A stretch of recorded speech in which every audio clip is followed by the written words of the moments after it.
আসসালামু আলাইকুম। আশা করি সবাই অনেক ভালো আছেন। পঞ্চম শ্রেণীর আরও একটি নতুন গণিত ক্লাসে সবাইকে স্বাগতম।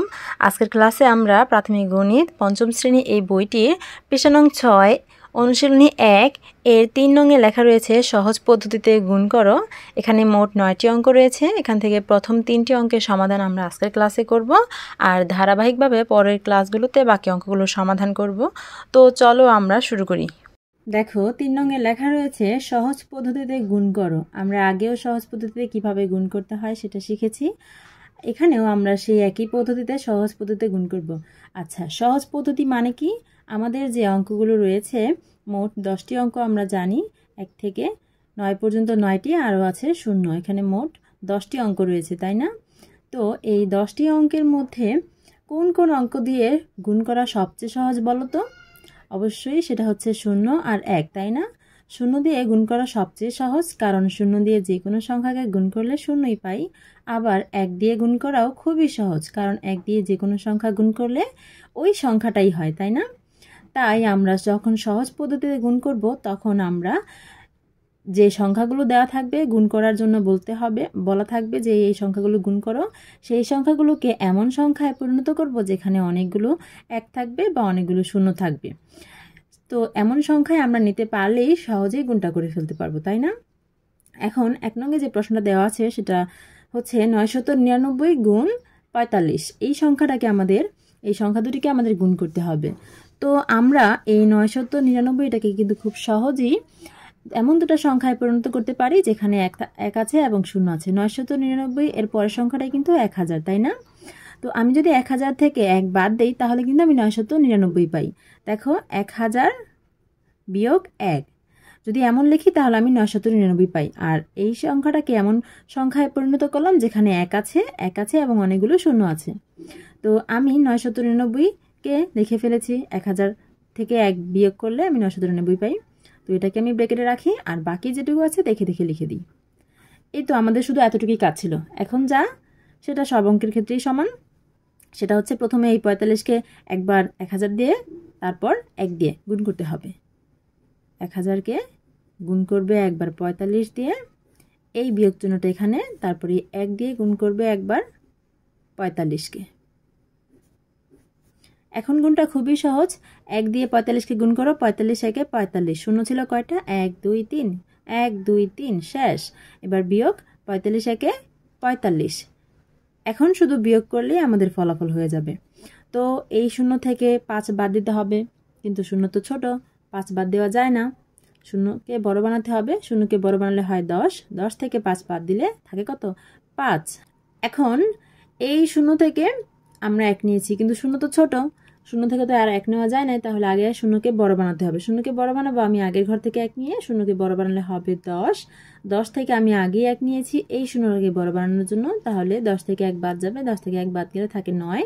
সেই 9 থেকে এই 4 বাদ যাবে। 9 থেকে 4 বাদ গেলে কত থাকে? 5। এই 5টা লিখে দিলাম।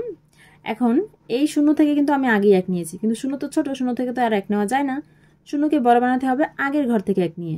0কে বড় বানালে হবে কত? 10। 10 থেকে আমি 1 নিয়েছি এই 0কে বড় বানানোর জন্য, তাহলে এই 10 থেকে সে একটা বাদ যাবে। 10 থেকে 1 বাদ গেলে থাকে কত? 9। আর এখানে তো আর কোনো অঙ্ক নেই, তাহলে সেই 9টা লিখে দিলাম। এখন এই 5 থেকে কিন্তু আমি আগে 1 নিয়েছি এই 0কে বড় বানানোর জন্য, তাহলে 5 থেকে সে 1 বাদ যাবে। 5 থেকে 1 বাদ গেলে থাকে কত? 4। আর এখানে আছে 4। এটাই ফলাফল। এরপর 2 নংয়ের সংখ্যা দুটি হচ্ছে, একটা হচ্ছে 990 আর একটা হচ্ছে 60। তো এই দুটি সংখ্যাকে আমাদের গুণ করতে হবে সহজ পদ্ধতিতে। আমরা 990কে লিখতে পারি কত? দেখো, 990 এরপরে 1000 আমরা কত যোগ করলে পাই? 10 যোগ করলে 990 পর 991, 992, 993, এভাবে 995, 997, 999, এরপরে কিন্তু 1000। এভাবে কিন্তু 10 যোগ করলে আমরা 990 এর পরে 1000 পাই। তার মানে 1000 থেকে আমি 10 বাদ দিলেই সহজে 990 পেয়ে যাব। তো 1000 থেকে আমি বাদ দিলাম 10, বাদ দিলে আমি 990 পাবো। এই জিনিসটুকু আমি পেয়ে গেছি। বাকিটা কি আছে? গুণ 60। এবার তো খুবই সহজ। 1000কে একবার 60 দিয়ে গুণ করো, 10কে একবার 60 দিয়ে গুণ করো। লেখো 1000 গুণ 60 বিয়োগ 10 গুণ 60। এবার গুণ করা খুবই সহজ। 6 একে 6 আর শূন্য কটা আছে 1 2 3 4 1 2 3 4 বিয়োগ 6 একে 6 1 2। কত সহজ দেখেছো? এখন শুধু বিয়োগ করলেই ফলাফল হয়ে যাবে। শূন্য থেকে শূন্য বাদ দিলে শূন্য থাকে, শূন্য থেকে শূন্য বাদ দিলে শূন্য থাকে, শূন্য থেকে 6 বাদ দিতে হবে, কিন্তু শূন্য তো ছোট, শূন্য থেকে 6 বাদ দেওয়া যায় না, শূন্যকে বড় বানাতে হবে। আগের ঘর থেকে 1 নিয়ে শূন্যকে বড় বানালে হবে 10, 10 থেকে 6 বাদ দিলে থাকবে 4। এবার এই শূন্য থেকে আমি আগে 1 নিয়েছি, কিন্তু শূন্য থেকে কি 1 নেওয়া যায়? শূন্য থেকে তো 1 নেওয়া যায় না, শূন্য তো ছোট। তাহলে শূন্যকে আগে বড় বানাতে হবে, আগের ঘর থেকে 1 নিয়ে শূন্যকে বড় বানালে হবে 10, 10 থেকে আমি 1 নিয়েছিলাম এই শূন্যকে বড় বানানোর জন্য, তাহলে 10 থেকে 1 বাদ যাবে, 10 থেকে 1 বাদ গেলে থাকে তো 9। আর এখানে যে 6 আছে, 6 থেকে কিন্তু আমি আগে 1 নিয়েছি এই শূন্যকে বড় বানানোর জন্য, তাই থাকে কত? 6 থেকে 1 বাদ গেলে থাকে 5। এটাই হচ্ছে ফলাফল। 1 আর 2 নং করে ফেলেছি। এরপর 3 নংটা খেয়াল করো। 3 নংয়ের সংখ্যা দুটি হচ্ছে 990 এবং 360। তো এই দুটি সংখ্যা গুণ করতে হবে। দেখো 990 এর পরে আমরা 10 যোগ করলে 1000 পাই, ওই 2 নংয়ের মতো, অর্থাৎ 1000 থেকে আমরা যদি 10 বাদ দিই তাহলে আমি 990 পাই। গুণ আছে 360। এবার 1000কে একবার 360 দিয়ে গুণ করো, আবার 10কে 360 দিয়ে একবার গুণ করো। তো লেখো 1000 গুণ 360, মাঝখানে আছে বিয়োগ চিহ্ন, তারপর 10কে একবার 360 দিয়ে গুণ করো।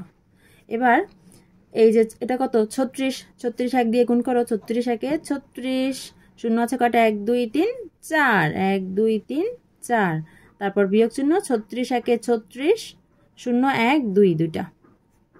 কত সহজ তাই না? শূন্য থেকে শূন্য বাদ দাও থাকে শূন্য, শূন্য থেকে শূন্য বাদ দাও থাকে শূন্য।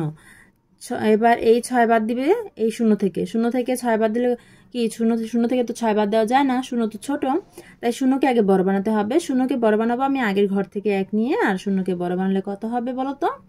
শূন্যকে বড় বানালে হবে 10, 10 থেকে এখন 6 বাদ দেওয়া যায়, 10 থেকে 6 বাদ দিলে থাকে কত? 4। এবার এই শূন্য থেকে কিন্তু 1 নিয়েছি, কিন্তু শূন্য তো ছোট, শূন্য থেকে কি আর 1 নেওয়া যায়?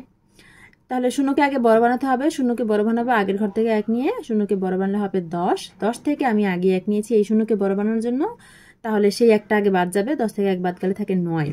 এখানে কিন্তু তাহলে এই শূন্যটা 9 হয়ে গেল। এখন সেই 9 থেকে এই 3 বাদ যাবে, 9 থেকে 3 বাদ গেলে কত থাকে বলো তো? 6। এবার এই 6 থেকে কিন্তু আমি আগেই 1 নিয়েছি এই শূন্যকে বড় বানানোর জন্য, তাই সেই একটা 6 থেকে বাদ যাবে। 6 থেকে 1 বাদ গেলে থাকে কত? 5, আর এখানে 3 আছে। এই তো এটাই ফলাফল। দেখো শিক্ষার্থীরা, আমরা 1 থেকে 3 নং সকল অঙ্কগুলো বুঝে বুঝে সমাধান করে ফেললাম। তোমরা এগুলো প্রথমে বুঝবে, তারপর নিজেদের খাতায় করবে, আর চেষ্টা করতে পারো সামনের অঙ্কগুলো একইভাবে সমাধান করার। আমি পরের ক্লাসে বাকি অঙ্কগুলো সমাধান করে দেব, তখন মিলিয়ে নিতে পারো। দেখা হবে পরের ক্লাসে। ততক্ষণ পর্যন্ত সকলেই ভালো থেকো, সুস্থ থেকো, আর আমাদের সাথেই থেকো। আল্লাহ হাফেজ।